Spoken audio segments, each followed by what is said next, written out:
Adjoint matrix जो है केवल ऐसे मैट्रिक्स के लिए ही डिफाइन है जिनका ऑर्डर 2 या 2 से बड़ा हो। Order of matrix should be greater or equal to 2। अब है क्या एडजॉइंट मैट्रिक्स, उसको समझेंगे। तो adjoint of square matrix capital A equal to, यहां सिंबल हमने लिख लिया small A I J N cross N, is denoted by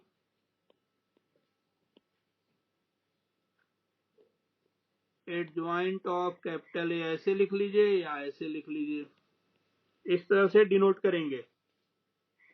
and defined as adjoint A is equal to transpose of matrix of cofactors. ये बहुत important है कि adjoint को कैसे फाइंड करेंगे। किसी मैट्रिक्स का एडजॉइंट फाइंड करना है तो उस मैट्रिक्स के कोफैक्टर्स फाइंड करेंगे, कोफैक्टर्स का मैट्रिक्स बना लेंगे, और उस मैट्रिक्स का जो ट्रांसपोज होगा उसे हम कहेंगे एडजॉइंट ऑफ मैट्रिक्स ए। तो जैसे कि एक एग्जांपल से हम लोग इसको आगे बढ़ते हैं, समझते हैं कि मान लीजिए अगर आपको 2x2 ऑर्डर का एक मैट्रिक्स दिया हुआ है, कैपिटल ए इक्वल टू, हमने इसके एलिमेंट्स लिख लिए स्मॉल ए, small B, small C, small D, 4 element लिख लिए। अब हमें इसका एडजॉइंट लिखना है। तो सबसे पहले हम इसका कोफैक्टर लिखेंगे स्मॉल ए का। स्मॉल ए की पोजीशन क्या है, इसकी पोजीशन है A11। Here small A11 is A, small A12 is B, small A21 is C and small A22 is D. तो सबसे पहले मान लीजिए हम कोफैक्टर्स फाइंड करने हैं। कोफैक्टर्स के लिए स्मॉल A11 का कोफैक्टर होगा कैपिटल A11। कैसे फाइंड होगा, पहली रो को डिलीट कर दीजिए, पहले कॉलम को डिलीट कर दीजिए तो डी आ जाएगा। साइन इसके साथ क्या आएगा, तो साइन आएगा -1 power 1 plus 1, -1 power 1 plus 1, -1 power 2 हो जाएगा। -1 पावर 2 की वैल्यू +1 होती है, इसलिए डी रहेगा। फिर आप लिख सकते हैं A12 का मतलब हो गया पहली रो के सेकेंड एलिमेंट का माइनर का कोफैक्टर। इसको फाइंड करने के लिए क्या करेंगे, पहली रो को डिलीट कर देंगे, पहले कॉलम को डिलीट कर देंगे तो सी बचेगा।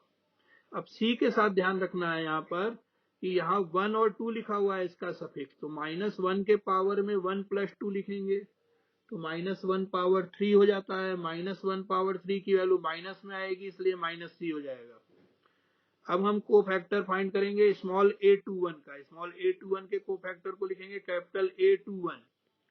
दूसरी रो को डिलीट कर देंगे, पहले कॉलम को डिलीट कर देंगे तो ये CD डिलीट हो गया और AC डिलीट हो गया, तो केवल B बचा। B के साथ कौन सा साइन आएगा, यहाँ पर देखिए I की वैल्यू 2 है, J की वैल्यू 1 है, तो -1 पावर I प्लस J, तो -1 पावर 3 हो गया। -1 पावर 3 का मतलब माइनस साइन आ जाएगा -1, तो यहाँ माइनस भी हो गया। और फाइनली A22 की वैल्यू लिखेंगे, दूसरी रो डिलीट कर दी, दूसरा कॉलम डिलीट कर दिया, तो स्मॉल a आ गया, इसके साथ प्लस साइन आएगा क्योंकि यहाँ I और J की वैल्यू 2 है। अब हमको लिखना है इसका एडजॉइंट, A का एडजॉइंट, तो हम लिखेंगे एडजॉइंट ऑफ कैपिटल A। आपको करना क्या है, पहले कोफैक्टर का मैट्रिक्स बना लेना है, capital A11, capital A12, capital A21, capital A22, और इसका ट्रांसपोज फाइंड करना है, इसलिए ऊपर देखिए हमने टी लिख दिया। अब वैल्यू पुट अप करेंगे, A11 की वैल्यू D हो गई, A12 की वैल्यू -C हो गई, ये -B हो गई, और ये हो गया A। अभी ट्रांसपोज ऊपर टी लिखा हुआ है। अब हम इसका ट्रांसपोज कर देंगे। ट्रांसपोज करने के लिए क्या करेंगे, पहली रो को बना देंगे पहला कॉलम, और दूसरी रो को बना देंगे दूसरा कॉलम, तो ये आ गया एडजॉइंट ऑफ A। अब देखिए दिए गए मैट्रिक्स पे ध्यान दें अगर हम, और ये जो एडजॉइंट इसका फाइंड हुआ है 2x2 की बात कर रहे हैं केवल, इसमें देखिए क्या हो रहा है कि ए और डी जहां लिखे हुए हैं डायगोनल में, ए और डी जहां लिखे हुए हैं डायगोनल में, तो एडजॉइंट में इनकी पोजीशन चेंज हो गई है, ये इंटरचेंज हो गए हैं। ए की जगह डी आ गया है, डी की जगह ए आ गया है। जबकि ये बी और सी जो हैं ये अपने स्थान पर लिखे हुए हैं, बी और सी अपने स्थान पर लिखे हुए हैं, इनकी पोजीशन चेंज नहीं हुई है। इनका केवल साइन चेंज हो गया है, यहाँ प्लस बी है तो यहाँ माइनस बी हो गया, यहाँ प्लस सी है तो माइनस सी हो गया। तो जो 2x2 ऑर्डर का मैट्रिक्स है उसके एडजॉइंट की वैल्यू हम डायरेक्ट लिख सकते हैं। जैसे कि मान लीजिए इफ ए इक्वल टू 2-3-7-5 दिया हुआ है, तो हम इसका एडजॉइंट डायरेक्ट लिख सकते हैं बिना को फैक्टर्स को फाइंड किए। करना क्या है आपको, इन दोनों को क्या करना है, इंटरचेंज। तो ये हो गया 5-2, और ये दो एलिमेंट हैं इनका केवल साइन चेंज कर देना है, जहां लिखे हैं वहीं लिखा रहते हुए sign, only change the sign. तो -3 will be +3 and 7 will be -7। तो इस तरह से हम 2x2 ऑर्डर का एडजॉइंट, 2x2 ऑर्डर के मैट्रिक्स का एडजॉइंट डायरेक्ट फाइंड कर सकते हैं। ये क्लियर हो गई बात बेटा सभी को?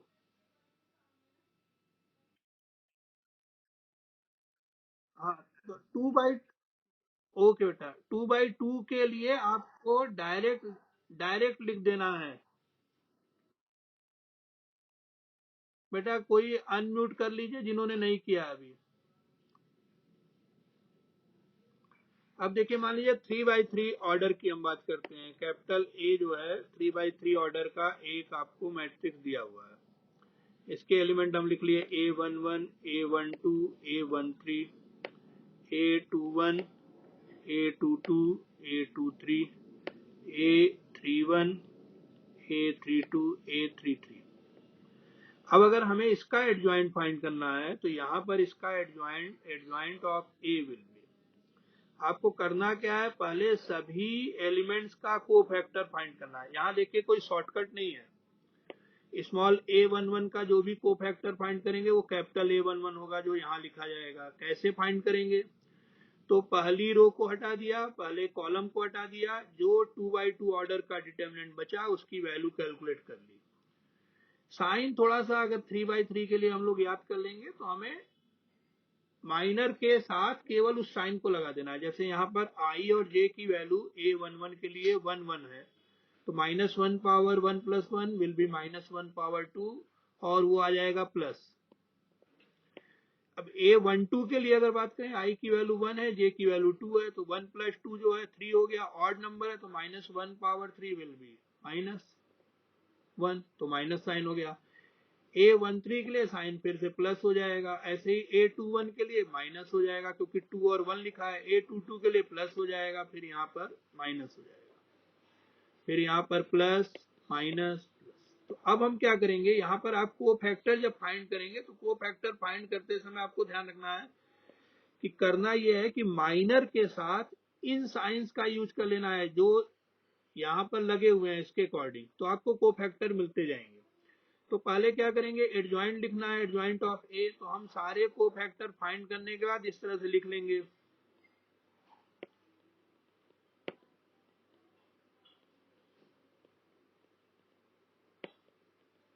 और जब को फैक्टर लिख लेंगे तो इसका फाइंड कर लेंगे ट्रांसपोज। तो ट्रांसपोज फाइंड करेंगे तो adjoint of A will be, ये आपका जो पहली रो है ये पहला कॉलम बन जाएगी, दूसरी रो दूसरा कॉलम बन जाएगी, और तीसरी रो यहाँ 3-1 होगा, तीसरा कॉलम बन जाएगी, और यही इसका एडजॉइंट हो जाएगा। जैसे मान लीजिए हम एक क्वेश्चन ले लेते हैं बहुत सिंपल सा। मान लीजिए यहाँ लिखा हुआ है 3 0 -1 5 -4 7 -2 4 3। अब हमें इसका एडजॉइंट लिखना है, तो सबसे पहले हम A11 लिखेंगे। A11 का मतलब हो गया इस एलिमेंट 3 के लिए पहली रो हट गई, पहला कॉलम हट गया, तो ये आ गया -4743। कैलकुलेट करेंगे, यहाँ देखिए प्लस साइन रहेगा। फिर हम लिखेंगे A12 इस जीरो के लिए। अब क्या है, किस जीरो किस में है, पहली रो में है, दूसरे कॉलम में है, तो पहली रो हटा दीजिए, दूसरा कॉलम हटा दीजिए, तो ये बच गया 57-23। यहाँ ध्यान रखना है कि यहाँ A12 है, 1 और 2 का सम जो है ये 3 होता है। 3 ऑड नंबर है, तो -1 पावर 3 लिखेंगे तो -1 आएगा, इसलिए यहाँ माइनस साइन लगा लेंगे। फिर आप लिखेंगे A13 13 के लिए लिखेंगे तो पहली रो हट जाएगी, तीसरा कॉलम हट जाएगा, तो बचेगा 5 -4 -2 4। इसके साथ देखिए प्लस साइन आ जाएगा। फिर आ जाएगा A21 दूसरी रो का पहला एलिमेंट 5, तो 5 को आप दूसरी रो हटा दीजिए और पहले कॉलम को हटा दीजिए, तो ये बच गया 0 -1 4 3। इसके साथ साइन आ जाएगा माइनस। साइन रूल भी अगर आप ध्यान रखेंगे तो ये नहीं सोचना पड़ेगा कि आई क्या है और जे कितना है, जैसे plus minus plus, plus minus plus, minus plus minus, plus minus plus. तो इस रूल को भी ध्यान रख सकते हैं कि आपको इसके साथ लिखना है तो प्लस साइन के साथ लिखिए, इसका कोफैक्टर लिखना है तो माइनस साइन के साथ लिखिए, इसको लिखना है तो प्लस साइन के साथ लिखिए। फिर आप A22 दूसरी रो हटाइए, दूसरे कॉलम को हटाइए, तो बच जाएगा 3 -1 -2 3। फिर A23 का मतलब दूसरी रो हटाइए, तीसरे कॉलम को हटाइए, तो यहाँ हो गया 3 0 -2 4। इसके साथ आ जाएगा माइनस साइन। फिर लिखिए A31 तीसरी रो पहला कॉलम, तीसरी रो पहला कॉलम, तो बचेगा 0 -1 -4 7, प्लस साइन आएगा। A32 इसके साथ माइनस साइन आएगा, तीसरी रो हटाइए, दूसरे कॉलम को हटाइए, तो 3 -1, तीसरी रो हटा दिए, दूसरे कॉलम को हटाया, तो 3 -1 5 7। और फाइनली A33 इसके साथ प्लस साइन आएगा, तीसरी रो और तीसरा कॉलम हटा दिया, तो 3 0 5 -4। तो ये हम सबसे पहले लिख लेंगे। आप इसको इस तरह से भी कर सकते हैं कि जिस एलिमेंट का आपको कोफैक्टर फाइंड करना है, आप उन सभी के माइनर्स को लिख लीजिए और फिर alternate plus minus plus minus plus minus plus minus plus sign लगा दीजिए। अब हम कैलकुलेट करने जा रहे हैं, देखिए यहाँ हो जाएगा -4 × 3 -12 और 7 4 जा 28, तो -12 और -28 मिलके -40 आ जाएगा। यहाँ 5 3 जा 15 और 7 2 जा -14, और माइनस पहले से होता है तो +14 हो जाएगा, तो 29 आ रहा है, माइनस बाहर पहले से तो -29। यहाँ आ जाएगा 20 और -8 यानी कि 12। इसको कैलकुलेट करेंगे तो ये आपका आ जा रहा है, कैलकुलेट कर लीजिएगा आप लोग, -4 आ जाएगा। 9 ये आ गया और 9 -2 7। इसमें कैलकुलेट करेंगे तो ये आपका -2 आ रहा है। यहाँ कैलकुलेट कीजिए -4, इसको कैलकुलेट करेंगे 7 3 जा 21 और +5 26, तो ये हो गया -26, माइनस बाहर है पहले से, और ये -12। तो ये आपका हो गया, सभी कोफैक्टर्स हमने निकाल लिए। अब आपको एडजॉइंट लिखना है, तो एडजॉइंट लिखने के लिए हमने जिस क्रम में कोफैक्टर्स फाइंड किए हैं उस क्रम में अगर हम इनको लिख दें तो ये कोफैक्टर्स का मैट्रिक्स मिल जाएगा। और कोफैक्टर्स का मैट्रिक्स जब आपको मिल जाएगा तो आप इसका ट्रांसपोज फाइंड कर लेंगे। ऊपर हमने टी लिख दिया है, और ट्रांसपोज का मैट्रिक्स फाइंड करने के लिए पहली रो को आपने बना दिया पहला कॉलम, दूसरी रो को बना दिया दूसरा कॉलम, तीसरी रो को बना दिया तीसरा कॉलम, और यही आपका हो गया आंसर। तो उम्मीद करते हैं कि आपको एडजॉइंट समझ में आ गया होगा। ठीक है बेटा।